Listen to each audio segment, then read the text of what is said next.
বদলে গেল সমীকরণ, কেঁদে মাঠ ছাড়ল নেইমার। গ্রুপ চ্যাম্পিয়ন হয়ে রাউন্ড 32-এ ব্রাজিল। স্কটল্যান্ডের বিপক্ষে মাঠে নামার আগে কোচকে দেওয়া কথা রাখলেন ভিনিসিয়াস জুনিয়র। ম্যাচ শেষে কি বললেন তিনি? প্রিয় দর্শক, বিশ্বকাপে গ্রুপ পর্বে নিজেদের শেষ ম্যাচে স্কটল্যান্ডের বিপক্ষে আজ বাংলাদেশ সময় ভোরে মাঠে নেমেছিল ব্রাজিল। আর এই ম্যাচে মাঠে নেমে দুর্দান্ত এক জয় তুলে নিয়েছে ব্রাজিল, যেখানে ম্যাচের 7তম মিনিটে দুর্দান্তভাবে গোল আদায় করে নেন ভিনিসিয়াস জুনিয়র। এরপরে ম্যাচের 22তম মিনিটে আরও একটি গোল করেছিলেন ভিনিসিয়াস জুনিয়র। তবে ভিনিসিয়াস জুনিয়রের ফাউল ধরে ভিএআর চেকে গোলটি বাতিল করেন রেফারি।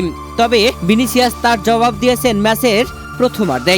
ম্যাচের প্রথমার্ধের অতিরিক্ত যোগ করার সময়ে তৃতীয় মিনিটে দুর্দান্তভাবে আরও একটি গোল করে ব্রাজিলকে 2-0 গোলে এগিয়ে নেন। এরপরে দ্বিতীয়ার্ধে মাঠে নেমে মাত্র একটি গোল করতে সক্ষম হয় ব্রাজিল। ম্যাচের 60তম মিনিটে ম্যাথিউস কুনহা গোলটি আদায় করে ব্রাজিলকে 3-0 গোলে এগিয়ে নেন। আর এরপরেই মাঠে নামানো হয় নেইমারকে।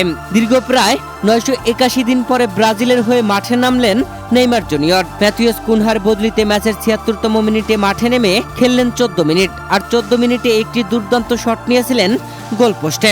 মাঠে নেমে ফাউলের শিকার হয়েছে নেইমার জুনিয়র। প্রিয় দর্শক, এই ম্যাচে 3-0 গোলে দুর্দান্ত জয় তুলে নিয়ে গ্রুপ চ্যাম্পিয়ন হয়ে বিশ্বকাপের দ্বিতীয় রাউন্ডে জায়গা করে নিল ব্রাজিল, যেখানে বিশ্বকাপের দ্বিতীয় রাউন্ডে ব্রাজিলের প্রতিপক্ষ হতে যাচ্ছে সম্ভাব্য জাপান।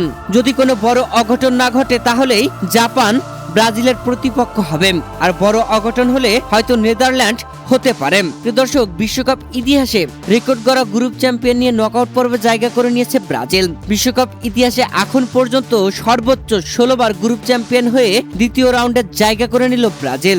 স্কটল্যান্ডের বিপক্ষে এই ম্যাচে দুর্দান্ত জয়ের পরে স্কটল্যান্ডের প্লেয়াররা কাঁদতেছিল মাঠে, তাদেরকে সান্ত্বনা দিয়েছেন নেইমার। তবে ম্যাচ শেষে নিজেই কাঁদলেন, কেঁদে কেঁদেই মাঠ ছেড়েছেন। দীর্ঘদিন পরে মাঠে ফিরেছেন নেইমার। অক্লান্ত পরিশ্রম করে মাঠে ফেরা নেইমার জুনিয়র ম্যাচ শেষে কাঁদতে কাঁদতেই মাঠ ছেড়েছেন।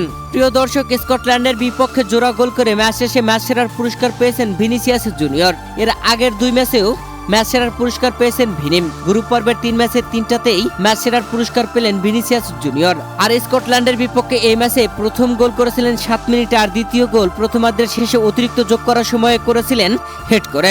ম্যাচ সেরার পুরস্কার নেওয়ার পরে ভিনিসিয়াস জুনিয়র বলেন, আমি মিস্টার কার্লো আনচেলত্তিকে কথা দিয়েছিলাম যে আমি হেড দিয়ে গোল করব।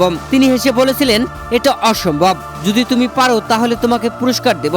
এখন আমি সেই পুরস্কারের অপেক্ষায় আছি।